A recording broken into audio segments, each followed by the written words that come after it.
पौलुस को रोम भेजा जाना। जब यह निश्चय हो गया कि हमें जहाज से इटली जाना है, तो पौलुस तथा कुछ दूसरे बंदियों को सम्राट की सेना की यूलियस नाम के एक सेना नायक को सौंप दिया गया। अद्रमुत्तियुस से हम एक जहाज पर चढ़े जो एशिया के तटीय क्षेत्रों से होकर जाने वाला था और समुद्र यात्रा पर निकल पड़े।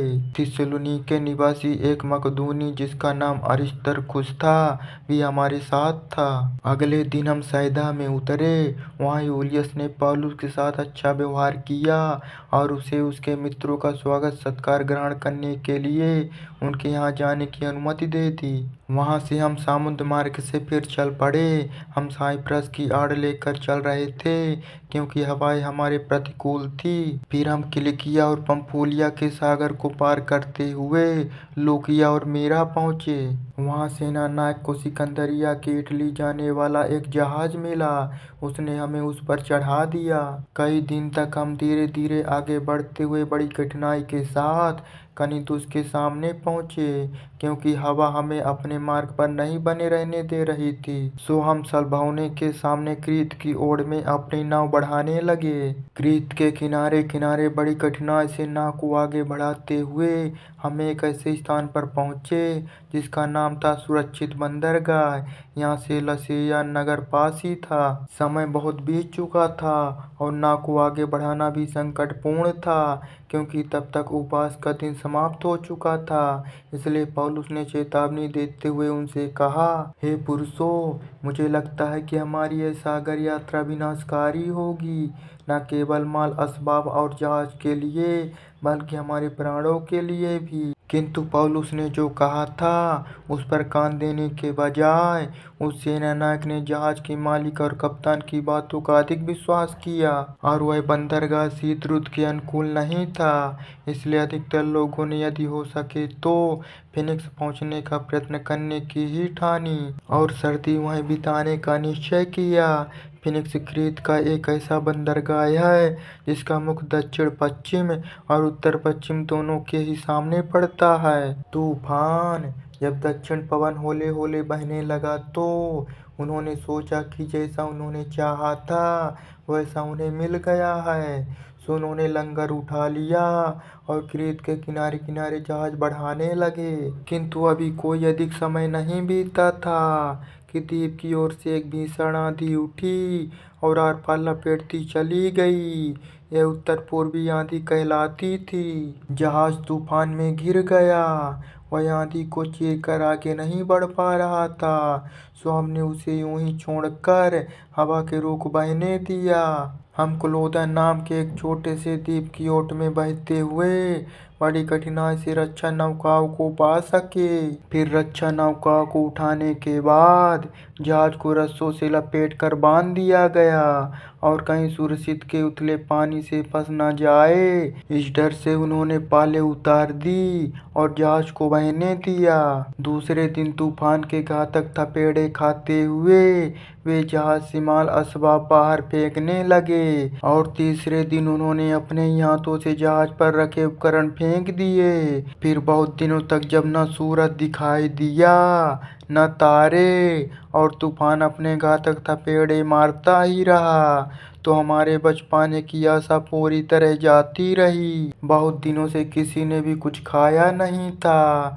तब पौलुस ने उनके बीच खड़े होकर कहा, हे पुरुषों, यदि क्रीत से रवाना न होने की मेरी सलाह तुमने मानी होती तो तुम इस विनाश और हानि से बच जाते। किंतु मैं तुमसे अब भी आग्रह करता हूँ कि अपनी हिम्मत बांधे रखो, क्योंकि तुम में से किसी को भी अपने प्राण नहीं खोने हैं। हाँ, बस यह जहाज नष्ट हो जाएगा, क्योंकि पिछली रात उस परमेश्वर का एक स्वर्गदूत जिसका मैं हूँ और जिसकी मैं सेवा करता हूँ मेरे पास आकर खड़ा हुआ और बोला, पौलुस, डर मत, तुझे निश्चय ही कैसर के सामने खड़ा होना है और उन सबको जो तेरे साथ यात्रा कर रहे हैं परमेश्वर ने तुझे दे दिया है। सो लोगों, अपना साहस बनाए रखो, क्योंकि परमेश्वर में मेरा विश्वास है। इसलिए जैसा मुझे बताया गया है ठीक वैसा ही होगा, किंतु हम किसी टापू के उथले पानी में अवश्य जा फंसेंगे। फिर जब 14वीं रात आई, हम अद्रिया के सागर में थपेड़े खा रहे थे, तभी आधी रात के आसपास जहाज के चालकों को लगा जैसे कोई तट पास में ही हो। उन्होंने सागर की गहराई नापी तो पाया कि वहाँ कोई 80 हाथ गहराई थी। थोड़ी देर बाद उन्होंने पानी की गहराई फिर नापी और पाया कि अब गहराई 8 हाथ रह गई थी। इस डर से कि वे कहीं किसी चट्टानी उथले किनारे में ना फंस जाएं, उन्होंने जहाज के पिछले हिस्से से 4 लंगर फेंके और प्रार्थना करने लगे कि किसी तरह दिन निकल आए। उधर जहाज के चलाने वाले जहाज से भाग निकलने का यत्न कर रहे थे। उन्होंने यह बहाना बनाते हुए कि वे जहाज के अगले भाग से कुछ लंगर डालने के लिए जा रहे हैं, रक्षा नौका इस समुद्र में उतार दी। तभी सेनानायक से पौलुस ने कहा, यदि ये लोग जहाज पर नहीं रुके तो तुम भी नहीं बच पाओगे। सो सैनिकों ने रस्सियों को काटकर रक्षा नौकाओं को नीचे गिरा दिया। भोर होने से थोड़ा पहले पौलुस ने यह कहते हुए सब लोगों से थोड़ा भोजन कर लेने का आग्रह किया कि 14 दिन हो चुके हैं और तुम निरंतर चिंता के कारण भूखे रहे हो। तुमने कुछ भी तो नहीं खाया है।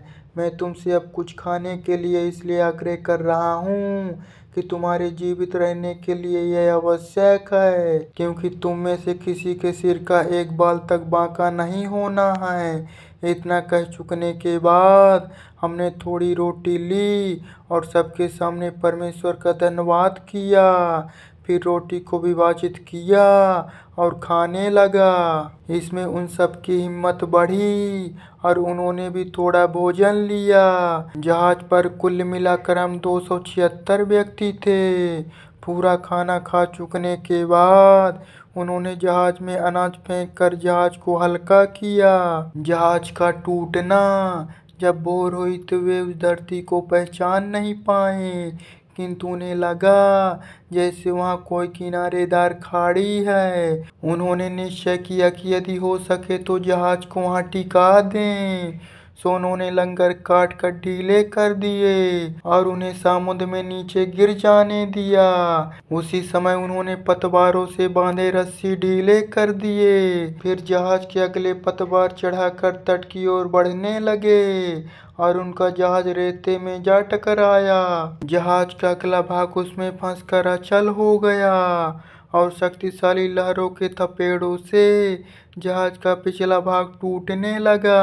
तभी सैनिकों ने कैदियों को मार डालने की एक योजना बनाई ताकि उनमें से कोई भी तैरकर बच ना निकले, किंतु सेनानायक पौलुस को बचाना चाहता था, इसलिए उसने उन्हें उनकी योजना को अमल में लाने से रोक दिया।